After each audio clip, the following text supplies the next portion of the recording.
Hey everyone, welcome back to What's New with ME, where we unpack today's top stories with facts, empathy, and a little satire so your scroll feed doesn't feel like a stress test. Tonight, Rafah crossing closed again, aid stuck in limbo. Chicago, ICE meets outrage. Washington, shutdown hits day 17, plus the political circus. New York's Mamdani and Cuomo's. New Jersey, defamation drama. Virginia, candidate and their career gone in a text. Let's go.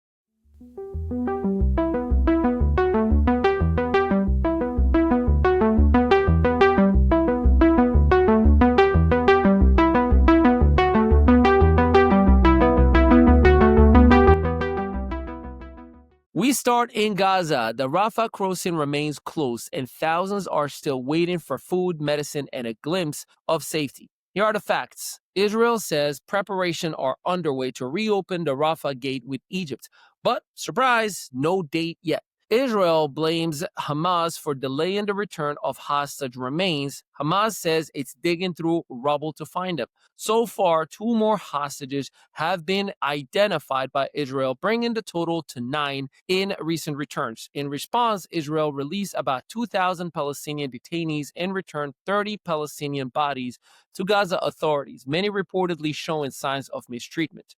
Ceasefire or not, 3 more Palestinians were killed today in renewed airstrikes. Humanitarian group and the UN say aid is trickling through other crossings like Karim Shalom, but far too short for the 600 trucks a day once promised. Israel cut that number in half, citing Hamas non-compliance.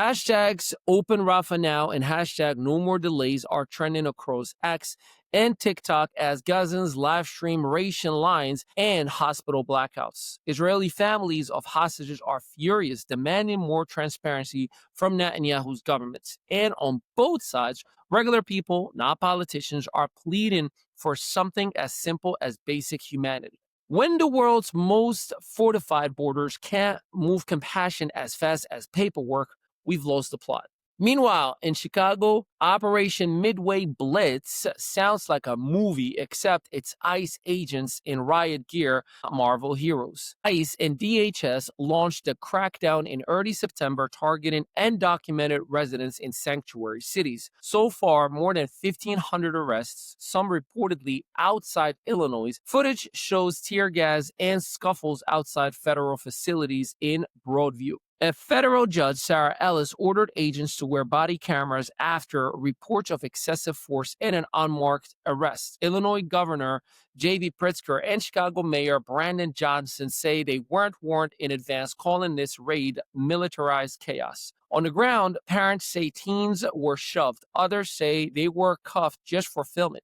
Protesters chant sanctuary cities is not a crime. Conservatives cheer law and order. Civil rights groups are saying constitutional violations. On TikTok, Chicagoans quipped, "My neighborhood got more armored trucks than the Bulls got wins." Immigration policy might be federal, but fear is always local. In Washington, it's day 17 of the shutdown. If this were a Netflix series, critics would say the plot drags and no one develops character. Federal workers still furloughed or working without pay.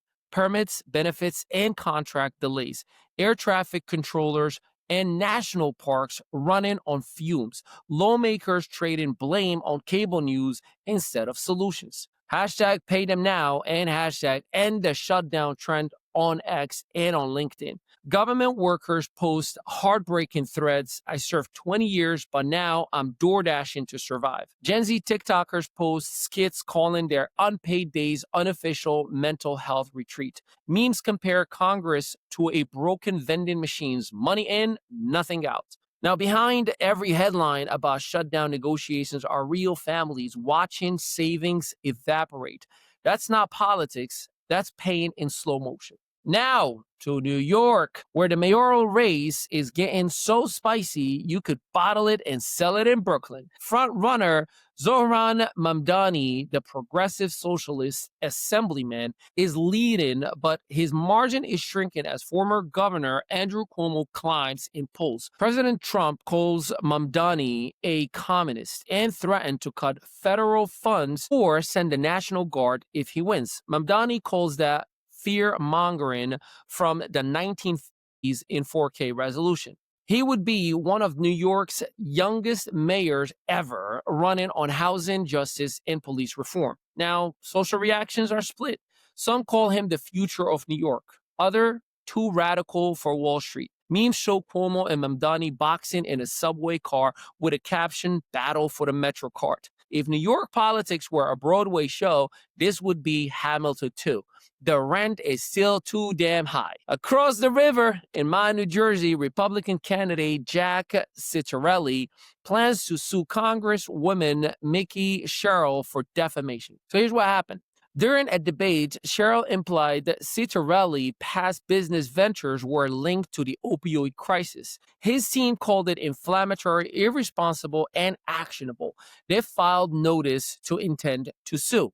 Local press response, editorials say the lawsuit could overshadow real issues like tax reform and infrastructure. But in a state known for The Sopranos, defamation might just sound like another day in politics. One TikTok commentator said, "Only in Jersey can a lawsuit beat a campaign strategy.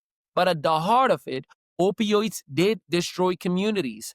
So maybe this lawsuit isn't just about politics, it's pain meeting reputation management." And finally, Virginia's Attorney General race just went from routine to radioactive. Democratic nominee Jay Jones is under fire for the 2022 text messages leaked this month, in which he fantasized about violence against then House Speaker Todd Gilbert, writing, and I quote, "Gilbert gets 2 bullets to the head," and comparing him to Hitler and Pol Pot. Jones also made disturbing remarks about Gilbert's children. He's since apologized, calling the text embarrassing and shameful. Republicans are seizing on it, with new ads calling him unfit for office. The only debate between Jones and incumbent AG Jason Mayaris is tonight at the University of Richmond, and you can bet on it, it's going to be tense. Lieutenant Governor Winsome Earl Sears is pressuring Democratic gubernatorial candidate Abigail Spanberger to disown Jones entirely. The texts are from 2022, but surfaced now, right as early voting kicks off. Timing? Perfect for political meltdown. Some Democrats condemn him outright. Others urge for accountability and for forgiveness. Social reaction? Well, Reddit threads call it career suicide in 3 texts or less. TikTok clips match his apology with the caption, "When your group chat ruins your career." Conservatives ex-users say Democrats preach tolerance but text violence. Progressives say condemn the words, not demand. Now, anger has become a political currency, and in Virginia, someone just overdrew their account. So there you have it, ladies and gentlemen, from borders and battles to ballots and backlashes. If you're watching this and feeling the weight of it, remember, the headlines are loud, but your kindness is louder. I'm Ali Mehdaoui, and this was What's New with ME. Stay curious, stay human, and stay tuned. Until next time, peace out. In a world of digital noise, your brand deserves a command center. Welcome to ME Studios, where your vision doesn't just get captured, it gets amplified. This isn't just another production space. This is your complete media powerhouse. Our multi-unit facility in New Jersey is engineered for brands that refuse to be overlooked. We transform your voice into professional podcasts streaming on Spotify, Amazon Music, and beyond. Your stories become headlines across 300+ media outlets, including Fox, ABC. Behind every viral moment is strategy. Our content creation and SEO campaigns don't just chase trends, they create them. From concept to distribution, we build the digital presence others envy. Your brand, your voice, your time to dominate. Visit the mestudios.net and turn potential into impact.